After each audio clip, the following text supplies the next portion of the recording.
कहानी है आज से 2600 साल पुराने खांदाक शहर की। खांदाक शहर की पब्लिक पहले से काफी ज्यादा विकसित थी। आधुनिक युग के काफी उपकरण इन लोगों के पास थे। ये लोग काफी सुख शांति से रहते थे, लेकिन इनकी सुख शांति एक बंदे को पसंद नहीं आई, जिसका नाम था राजा एक्टर। राजा एक्टर जादुई शक्तियों को मानने वाला बंदा था। उसने खांदाक शहर पर कब्जा कर लिया क्योंकि वो वहां से एक खनिज प्राप्त करना चाहता था ताकि वो एक ताज बना सके और उस ताज में सारी जादुई शक्तियों को ला सके, जिसके बाद वो दुनिया का सबसे खतरनाक और शक्तिशाली बंदा बन सके। अब राजा एक्टर जिस मिशन के लिए खांदाक शहर में आया था वो उस मिशन को स्टार्ट कर देता है। सबसे पहले वो वहां की पब्लिक को अपना गुलाम बनाता है और उसके बाद वहां की पब्लिक को खुदाई के लिए लगा देता है, क्योंकि उस शहर में एटोनियम नाम का एक खनिज था जो काफी ज्यादा शक्तिशाली था। यहाँ के लोग दिन रात मेहनत करते थे और खुदाई करते थे ताकि वो खनिज मिल सके। एक बार खुदाई करते वक्त एक बुढ़े को वो खनिज का टुकड़ा मिल जाता है। जितने भी लोग वहां पर खुदाई कर रहे थे वो सभी उस टुकड़े को छीनने लग पड़ते हैं, क्योंकि वो राजा एक्टर से क्रेडिट चाहते थे कि उन्होंने वो टुकड़ा ढूंढा है। लेकिन वहां पर एक छोटा सा बच्चा आता है और वो लड़ाई को रुका देता है। अब वो बुढ़ा और ये बच्चा सिपाही के पास जाते हैं कि उन्हें यह खनिज मिल गया है। सिपाही उस बुढ़े को काफी अप्रिशिएट करता है, उसे शाबाशी देता है, लेकिन दूर जाके उस बुढ़े के पेट में छुरा घोंप देता है और नीचे फेंक देता है। वो बच्चा ये सब नहीं देख पाता। वो समझ जाता है कि आज अगर वो शुरुआत नहीं करेगा तो यह सब ऐसे ही चलता रहेगा, और वो जाता है और उस सिपाही से उस खनिज के टुकड़े को छीन लेता है और वहाँ से भाग जाता है। सिपाही उसका पीछा करते हैं, लेकिन वहाँ की पब्लिक अपने हीरो को पूरा सपोर्ट करती है। बच्चा एक पहाड़ पर खड़ा हो जाता है और एक खतरनाक पोज बनाता है, जिसके बाद जितनी भी पब्लिक वहाँ पर मौजूद होती है वो बच्चे को फॉलो करती है और समझ जाती है कि हमारे केजीएफ का यही रॉकी भाई है। दूसरी तरफ राजा एक्टॉन जानता था कि अगर इस छोटी सी चिंगारी को मिटाया नहीं गया तो ये एक बड़ी आग का रूप ले सकती है। इसलिए वो उस बच्चे को मारने की कोशिश करता है, लेकिन जैसे ही उसका बंदा उसे मारने की कोशिश करता है वो बच्चा वहां से गायब हो जाता है। बच्चा जादूगरों की टोली में पहुंच जाता है। ये जादूगर वो लोग हैं जो कि इस पृथ्वी का संतुलन बना के रखते हैं। जादूगरों की टोली बच्चे को एक सूरमा बना देती है और पुराने भगवानों की पूरी शक्ति उसको दे देती है, जिसके बाद बच्चा एक खतरनाक योद्धा बन जाता है। दूसरी तरफ इस चंपू राजा का वो ताज तैयार हो गया था जिसमें 7 दानवों की ताकत थी। राजा का एक बंदा उसको लेके आता है, महाराज महाराज आपका ताज बनकर तैयार हो गया। राजा बड़ा खुश होता है कि मेरा ताज तो बन गया, लेकिन जब वो ताज को राजा के पास लेकर जा रहा था तभी एंट्री होती है टेथ एडम की। चंपू राजा की टेथ एडम को देखकर एकदम फट जाती है। टेथ एडम वहां पर एक ब्लास्ट करता है और वहां पर सब कुछ खत्म कर देता है। जादूगरों ने ताज को छुपा दिया ताकि वो दोबारा से इंसानों के हाथ में ना सके। चैनल पर पहली बार आए हैं तो बाइटीज को सब्सक्राइब करें और वीडियो को लाइक करें। तो स्टोरी को कंटिन्यू करते हैं। कहानी दिखाई जाती है प्रेजेंट टाइम में, यानी कि 2600 साल बाद की कहानी। यहाँ पर एक बच्चा सड़क पर अपने स्केटिंग बोर्ड पर जा रहा था जिसका नाम एमोन है, और यहाँ पर अब इंटर गैंग का राज चलता है। और ये वही खांदाक शहर है जो आज से 2600 साल पहले हुआ करता था। इंटर गैंग वाले एक सिपाही ने मारुति बैन वाले बंदे को पकड़ रखा था और उसकी चेकिंग कर रहा था।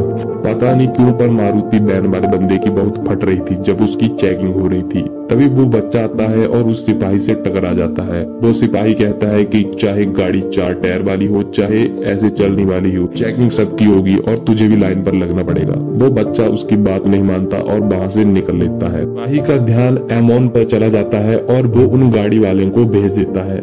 आगे जाकर गाड़ी वाला जो चला रहा था जिसका नाम करीम है वो कहता है कि एड्रियाना बाहर आ जाओ, हम बच चुके हैं। तभी आगे जाकर इनको वो बच्चा मिलता है एमोन, यानी कि ये सब उनका प्लान था ताकि वो चेकिंग से बच सके। और जो ये एमोन है वो एड्रियाना का बेटा है। एड्रियाना को गाड़ी में इसलिए छुपना पड़ा था क्योंकि वो यहाँ की विद्रोही है। उसने इंटर गैंग के खिलाफ विद्रोह किया था, इसलिए उसे यहाँ पर डिफॉल्टर करार दे दिया गया था। एड्रियाना अपने बेटे को घर भेज देती है और खुद एक मिशन पर चली जाती है। कुछ देर बाद सुबह होते ही ये एक जगह पर पहुँचते हैं जो कि खांदाक शहर से थोड़ी दूर पर है। इनकी मारुति वैन एक पहाड़ के आगे जाकर रुक जाती है। करीम जो गाड़ी चला रहा था और जो एड्रियाना का भाई है वो कहता है कि मैं गाड़ी में रुकूंगा और तुम लोग अंदर जाओ। अब ये तीनों उस पहाड़ की चढ़ाई शुरू कर देते हैं, जिनमें से एक का नाम इस्माइल है और दूसरे का नाम समीर और जो तीसरी है उसका नाम तो आप जानते हैं।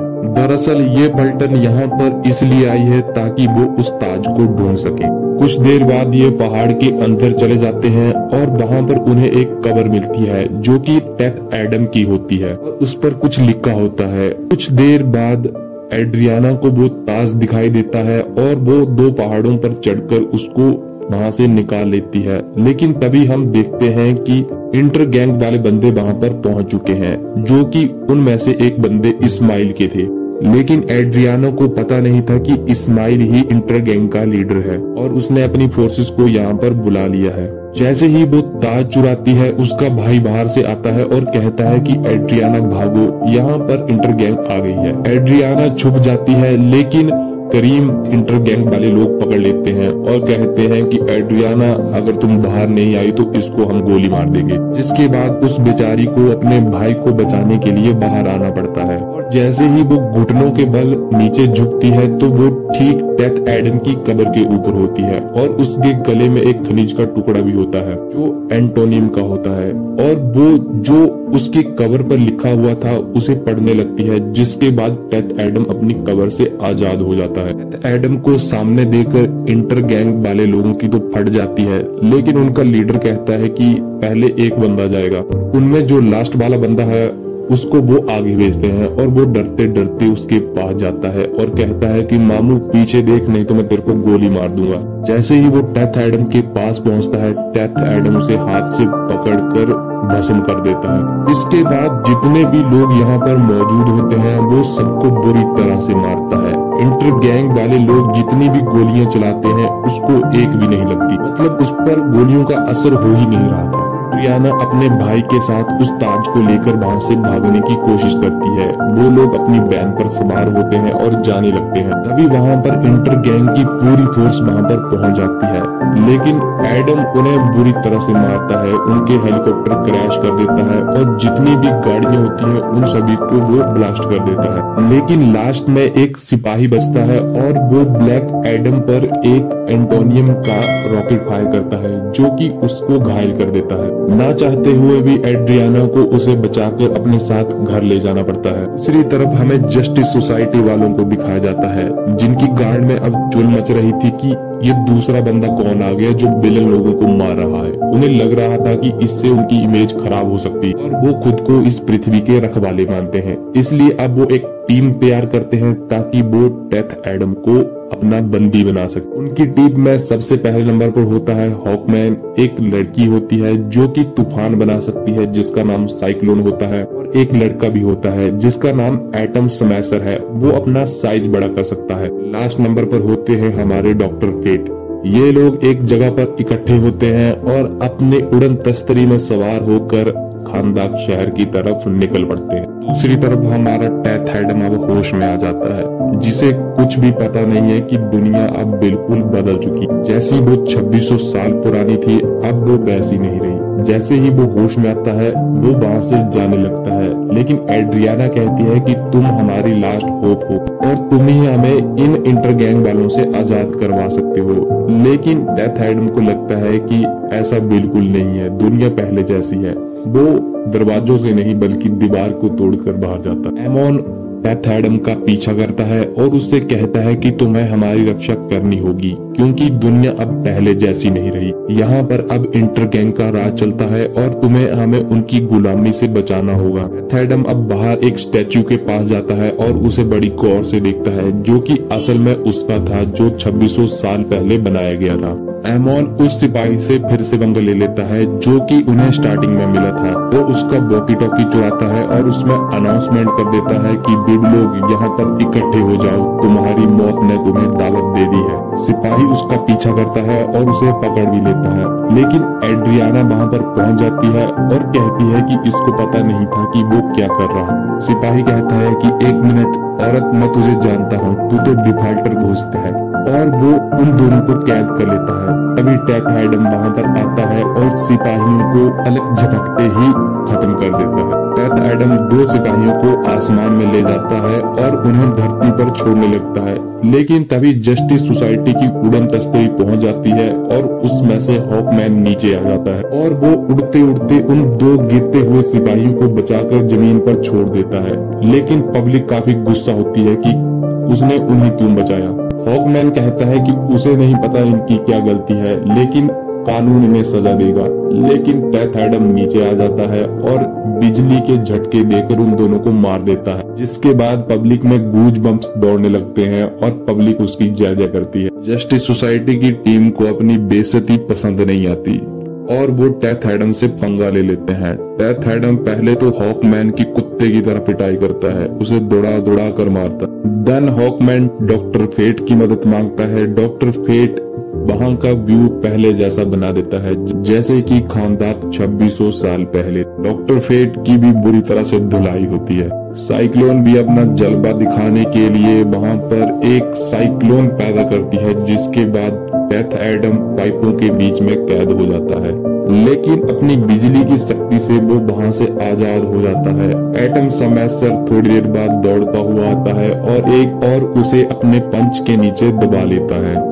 लेकिन इस बच्चे में इतना दम कहाँ था जो टेथ एडम को काफी देर तक होल्ड करके रखता। टेथ एडम अपनी शक्ति से उठता है और एक जोर का घूसा मारता है, जिसके बाद एटम समैसर वहीं पर बेहोश हो जाता है। टेथ एडम इनके कुत्ते की तरह धुलाई करके अब वापिस उस महल में चला जाता है। हॉकमैन दौड़ते हुए डॉक्टर फेट के पास जाता है और कहता है कि चीचा, अगर तुम्हें पता हो ना पहले से हमारी धुलाई होने वाली है तो प्लीज बता दिया करो। डॉक्टर फेट एड्रियाना के पास जाते हैं और कहते हैं कि उसके बैग में क्या है, क्योंकि उन्होंने अपनी शक्ति से देख लिया था कि उसके बीच में वो ताज है। एड्रियाना साफ साफ मना कर देती है कि उसके बैग में कुछ भी नहीं है। एड्रियाना अपनी बातों से इनकी धोती खोल कर रख देती है। पब्लिक भी वहाँ पर इकट्ठा हो जाती है। एड्रियाना कहती है कि 27 सालों से जब से इंटर गैंग इन लोगों पर जुर्म कर रही थी, तब ये जस्टिस सोसाइटी वाले लोग कहाँ पर थे। अब जब खानदाक शहर के पास उसका अपना एक हीरो है, तब ये जस्टिस सोसाइटी वाले अंतर्राष्ट्रीय संतुलन बनाने के लिए यहाँ पर पहुँच गए और वो इन 4 लोगों की ठीक ढंग से ले लेती है। डॉक्टर फेट फिर से कहता है कि मुझे वो ताज देखना है। एड्रियाना कहती है कि मेरे पास वो ताज नहीं, क्योंकि उसने पहले ही चुपके से एमोन के पास वो ताज दे दिया था और वह वो घर की तरफ बढ़ रहा है। हॉकमैन कहता है कि तुम लोग टेथ एडम को जो समझ रहे हो वो ऐसा बिल्कुल नहीं है। एड्रियाना कहती है कि तुम टेथ एडम के बारे में क्या जानते हो। हॉकमैन कहता है कि हमारे पास वो पौराणिक पोथियां हैं जिनमें यह लिखा हुआ है कि खानदाक शहर को एडम के गुस्से ने ही खत्म किया था और हम चाहते हैं कि दोबारा से ऐसा बिल्कुल भी ना हो। एड्रियाना अब मान जाती है और वो कहती है कि मैं ही तुम्हारी आखिरी उम्मीद हूँ जो कि तुम्हें टेथ एडम से मिलवा सकती है। तुम्हें बस वहाँ पर हंगामा क्रिएट नहीं करना है, नहीं तो वो तुम्हें फिर से कुत्ते की तरह मारेगा। अब ये टीम मान जाती है और वहाँ पर सुलह करने के लिए पहुँच जाते हैं। पहले तो एड्रियाना उसके पास जाती है। एडम कहता है कि तुम इन्हें मेरे पास लेकर क्यों आई हो। एड्रियाना उसे बताती है कि जस्टिस सोसाइटी के मुताबिक जैसा हमें कहानी में बताया गया था ऐसा बिल्कुल नहीं है, तुम्ही ने इस शहर को तबाह किया था। फिर हमें फ्लैशबैक का सीन दिखाया जाता है जहां पर हम देखते हैं कि टेथ एडम काफी गुस्से में राजा एक्टोन के पास जाता है और जब वो वहां पहुंचता है तो उसका गुस्सा इतना ज्यादा बढ़ जाता है कि वहां पर जितनी भी चीजें होती हैं वो ब्लास्ट हो जाती हैं, यानी कि टेथ एडम ने ही पहले सब कुछ बर्बाद किया हुआ था। जस्टिस सोसाइटी की टीम टेथ एडम से बात करने लगती है, लेकिन जस्टिस सोसाइटी की टीम वहां पर अपनी दौड़ जमाने लगती है। हॉकमैन कहता है कि तुम्हें हमारा बंदी बनना होगा, नहीं तो हम तुम्हें मार देंगे। जिसके बाद टेथ एडम गुस्सा हो जाता है। वो कहता है कि चलो तुम मार के तो देख पहले। और उस ताज को लेकर घर पर पहुंच जाता है। जब वो घर पर पहुंचता है तो देखता है कि इस्माइल पहले से वहां पर मौजूद है। एमोन करीम को बता देता है कि वो ताज को सही सलामत यहाँ पर ले आया है। ऐसा सुनकर इस्माइल खुश हो जाता है और अपनी गन वहां पर निकाल लेता है और एमोन पर तान देता है कि अगर उसने ताज नहीं दिया तो वो गोली मार देगा। करीम इस्माइल को धक्का देता है, लेकिन इस्माइल उस पर फायर कर देता है। इसी बीच एमोन वहां से भाग निकलता है और जाके स्टेयर के नीचे छुप जाता है। अपनी माँ को कॉल करता है कि वो मुसीबत में है और इस बात को टेथ एडम भी सुन लेता है। अब ये लोग उसे बचाने के लिए वहां पर पहुंच जाते हैं, लेकिन इस्माइल पहले ही उसे एक बाइक में छुपा कर ले जाता है। टेथ एडम जितने भी हवा में उड़ने वाली बाइकें होती हैं सबको नीचे गिराता है, लेकिन उसे क्विक में भी एमोन नहीं मिलता। और यहाँ पर हमारी चंपू टोली यानी कि जस्टिस सोसाइटी वाले लोग उन लोगों को बचा रहे थे जिन्हें टेथ एडम बार बार नीचे फेंक रहा था। वो कह रहे थे कि हम सिर्फ पूछताछ करेंगे, हम किसी को मारेंगे भी नहीं। टेथ एडम एमोन को काफी देर तक ढूंढता है, लेकिन लास्ट तक उसे वो कहीं भी नहीं मिलता। इसके बाद ये लोग एक जगह पर इकट्ठे होते हैं। हॉकमैन 2 लोगों को बंदी बनाकर लाता है और उनसे पूछता है कि एमोन कहाँ पर है, और वो टेथ एडम को नीचा भी दिखाता है कि बंदी बनाने का यह फायदा है कि तुम पूछ सकते हो कि तुम्हारा चाहने वाला कहाँ है। टेथ एडम गुस्से से भर जाता है और उन 2 आदमियों को उठाकर हवा में ले जाता है और उनसे कहता है कि वो उन्हें नीचे फेंक देगा अगर वो उन्हें नहीं बताएगा कि एमोन कहाँ पर है।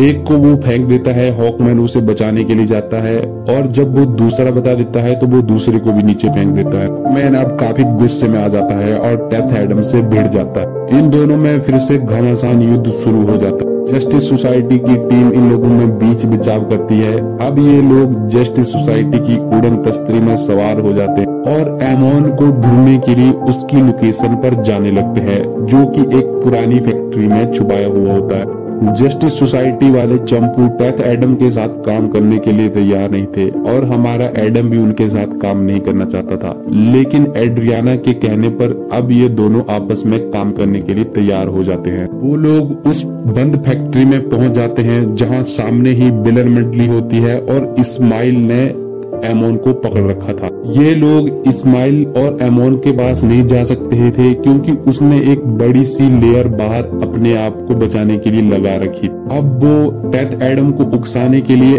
एमोन पर गोली चला देता है, लेकिन टेथ एडम अपनी पूरी स्पीड के साथ अंदर घुस जाता है और एमोन को बचा लेता है और उसे तब इतना गुस्सा आता है कि वो जितने भी लोग वहां पर मौजूद होते हैं वो सबको मार देता है। उसकी शक्ति इतनी ज्यादा बढ़ जाती है कि जितने भी लोग वहां पर मौजूद होते हैं वो जल जाते हैं, साथ में इस्माइल भी मर जाता है। एडम वापिस उस महल में आ जाता है।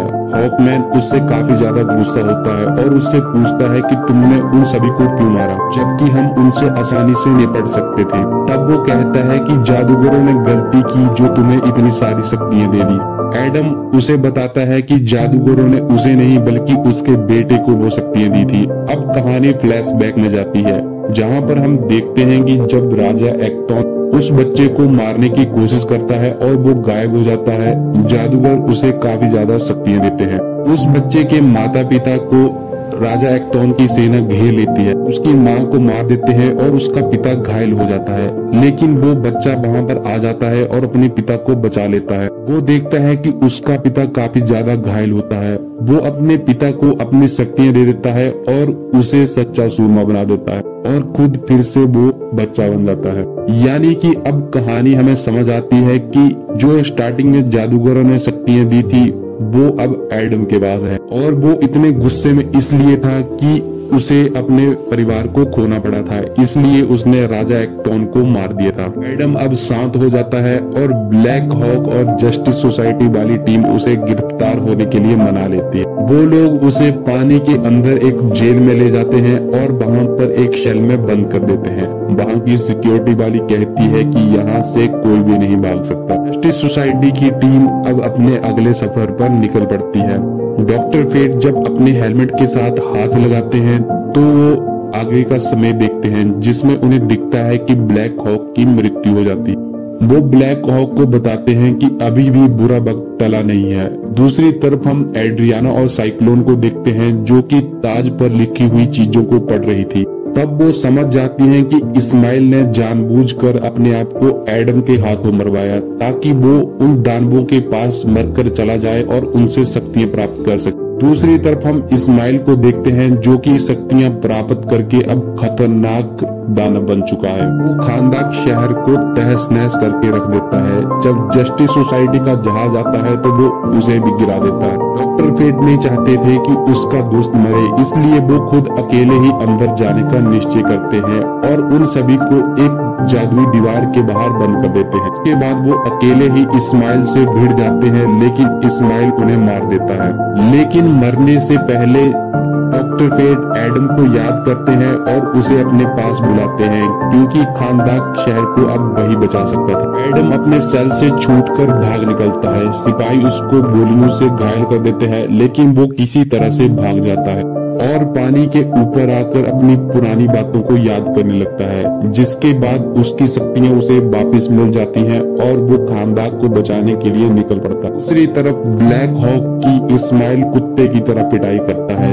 तभी हमारा डेथ एडम वहां पर पहुंच जाता है और उन दोनों में लड़ाई शुरू हो जाती है। लड़ाई काफी ज्यादा घमासान हो जाती है, क्योंकि दोनों के पास खतरनाक शक्तियां थी। एक के पास भगवान की शक्तियां थी तो दूसरे के पास दानव की शक्तियां थी। हॉकमैन डॉक्टर फेट के हेलमेट की मदद से अपने काफी सारे रूप बना लेता है और इस्माइल को उसके सिंहासन पर जकड़ लेते हैं, जिसके बाद डेथ एडम उसके दोनों सींगों को पकड़ता है और आसमान में ले जाकर बीच में से फाड़ देता है, जिसके बाद उसकी मृत्यु हो जाती है और हमारा डेथ एडम खानदाक शहर को उस विलन से बचा लेता है। और कहानी यहीं पर खत्म होती है। तो चैनल को सब्सक्राइब नहीं किया है तो चैनल को जरूर से सब्सक्राइब करें और हमारे साथ जुड़ जाएं ऐसी ही कहानियां सुनने के लिए।